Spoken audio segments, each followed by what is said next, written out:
जिले की हलचल। आकाशवाणी लखनऊ से प्रस्तुत है जिले की हलचल। आज सुनिए बरेली और सीतापुर जिलों की हलचल। पहले सुनते हैं बरेली जिले की हलचल। आलेख और स्वर है नाजिया अंजुम का।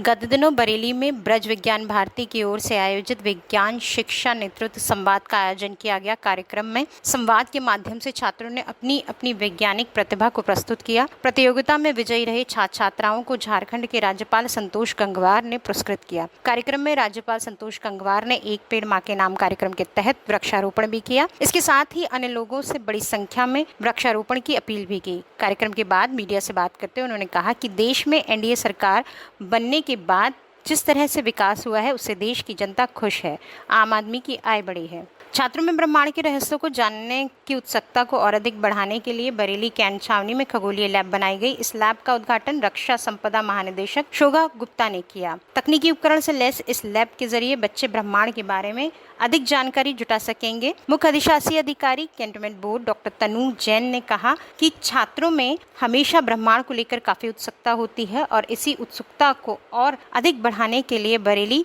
छावनी परिषद ने इसकी शुरुआत की है। Scientific temper of students develop करने के लिए एक हमारा प्रयास है। यहाँ पे जितने भी बच्चे आते हैं हम उनको अच्छी शिक्षा प्रदान कर सके, उसके लिए डिफरेंट फील्ड्स की हमने लैब्स यहाँ डेवलप करी हैं। हमने यहाँ पे टेलीस्कोप लगाए और बेसिक इक्विपमेंट्स भी लगाए हैं, जिससे कि बच्चों को ये पता रहे कि कौन से इक्विपमेंट्स का क्या मतलब होता है। बरेली में महाभारत कालीन लिलौर झील पर्यटन के लिए नई डेस्टिनेशन बनने जा रही है। गत दिनों झील पर आयोजित कार्यक्रम में पशुधन मंत्री धर्मपाल सिंह ने झील पर किए जाने वाले विकास कार्यों का भूमि पूजन कर निर्माण कार्य शुरू कराया। नौका विहार, टॉय ट्रेन के बाद इस झील के किनारे सरकार ने पर्यटकों के रुकने के लिए कॉटेज भी बनवाए हैं। इसके साथ ही इस झील पर मल्टीपर्पज हॉल व टॉयलेट भी बनाए जा रहे हैं, जिससे कि यहाँ आने वाले पर्यटकों को किसी तरह की कोई असुविधा न हो। लगभग 3 करोड़ की लागत से इन कार्यों का पूरा किया जा रहा है। ऐसा माना जाता है कि महाभारत काल में अज्ञातवास के समय युधिष्ठिर इस झील पर आए थे तो यक्ष के साथ उनका संवाद यहीं हुआ था, इसलिए इस झील का काफी महत्व है। अब इस झील को जीवंत करने के बाद पर्यटन मंत्रालय इसे सैलानियों के लिए बेहतर बना रहा है।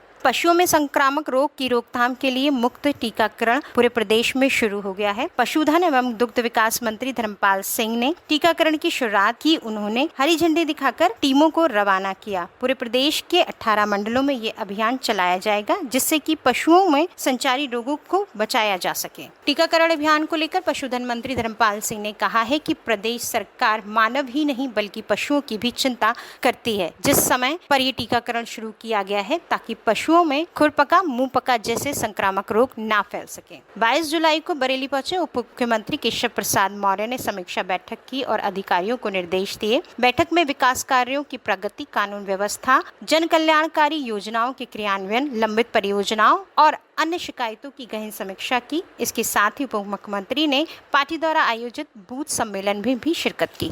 बरेली जिले की हलचल के बाद आइए सुनते हैं सीतापुर जिले की हलचल। आलेख और स्वर है दीपक श्रीवास्तव का। भगवान शिव की आराधना के लिए विख्यात श्रावण मास का प्रारंभ गुरुवार से हो गया है। यह मास पर्यंत शिव भक्त अपने आराध्य महादेव को प्रसन्न करने के लिए जलाभिषेक विभिन्न शिवालयों में करते हैं। शिव पुराण के अनुसार सावन मास शिव को अत्यधिक प्रिय है, इसीलिए सावन मास के प्रत्येक शिवालयों में जलाभिषेक किए जाते हैं। जनपद सीतापुर के विभिन्न स्थानों पर स्थित शिवालयों में सावन मास में भक्तों की भारी भीड़ उमड़ती है। सीतापुर मुख्यालय स्थित श्यामनाथ मंदिर समेत बिस्वा के पत्थर शिवाला और नैमिषारण्य समेत अन्य स्थानों पर स्थित शिवालयों और मंदिरों में पूरे सावन मास में भक्तों का तांता लगा रहता है। इस अवसर पर मंदिरों में विविध आयोजन समेत मेले का भी आयोजन किया जाता है। सावन में पवित्र नदियों अथवा जलाशयों का जल भरकर भक्तगण विभिन्न शिवालयों में जाकर शिवलिंग पर अर्पित करते हैं। इस प्रक्रिया को श्रावण कहा जाता है और श्रावण ले जाने वाले भक्तों को श्रावणिया कहा जाता है। सावन में श्रावणियों की भारी संख्या को देखते हुए जिला प्रशासन द्वारा विभिन्न मार्गों पर यातायात का डायवर्जन किया गया है। इस संबंध में सीतापुर के पुलिस अधीक्षक अंकुर अग्रवाल ने बताया है। इसमें लगातार पुलिस द्वारा पहले बैठकें की गई, सभी डीजे जो संचालक उनसे बात हुई है, जो कांवड़ संस्थान और चलाते हैं कमेटियाँ, हम सबसे बात हो रही है। जितने मंदिर हैं उसमें सब पे हमारी ड्यूटी कल सुबह से रहेगी, पोस्टर पार्टी हमारी रहेगी। सेक्टर जोनल स्कीम में मजिस्ट्रेट और सीओज की ड्यूटी लगा दी गई। बहुत शांतिपूर्वक पूरा कवर को महीना कराया जाएगा। नजूल भूमि समेत सरकार के स्वामित्व वाली इमारतों और प्लाटिंग पर अवैध कब्जे को लेकर जिलाधिकारी राजा गणपत आर द्वारा अभियान चलाया जा रहा है, जिसके तहत अब तक हजारों बीघा जमीन पर अवैध कब्जेदारों से मुक्त कराया जा चुका है। इस अभियान में जहां प्लाईवुड फैक्ट्री जैसी प्रसिद्ध इमारत को कब्जेदारों से मुक्त कराया गया है, वहीं ऐतिहासिक रंपा महल को भी खाली कराया गया है। पत्रकार राघवेंद्र वाजपेयी हत्याकांड एक बार फिर सुर्खियों में है। मृतक पत्रकार की पत्नी ने विगत दिनों मुख्यमंत्री योगी आदित्यनाथ से मुलाकात कर हत्याकांड में शामिल वास्तविक अपराधियों को गिरफ्तार करने की मांग मुख्यमंत्री से की। मृतक की पत्नी ने मुख्यमंत्री से यह भी अनुरोध किया कि इस हत्याकांड में शामिल गुनाहगारों को जेल के पीछे भेजा जाए और घटना का निष्पक्ष खुलासा हो। करीब 2 वर्ष पूर्व पत्रकार राघवेंद्र वाजपेयी की शरेआम गोली मारकर असामाजिक तत्वों द्वारा हत्या कर दी गई थी।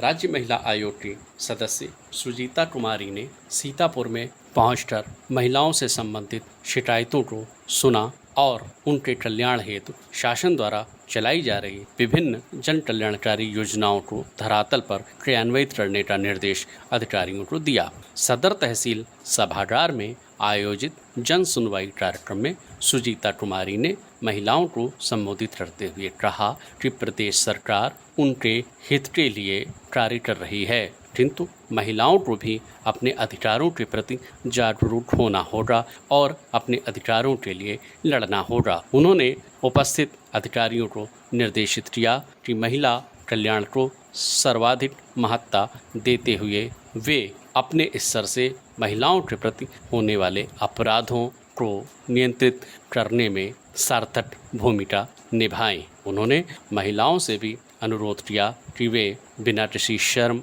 संकोच और भय के अपनी समस्याओं को प्रशासन के समक्ष रखें और उनके निस्तारण के लिए प्रयास करें। यदि जिला स्तर पर उनकी समस्या का समाधान नहीं होता है तो वे महिला कल्याण विभाग समेत राज्य महिला आयोग में भी शिकायत दर्ज करा सकती हैं। महिला आयोग महिलाओं के हितों के लिए सदैव अग्रसर रहता है। ये था आकाशवाणी लखनऊ के क्षेत्रीय समाचार एकांश द्वारा प्रस्तुत जिले की हलचल का आज का अंक।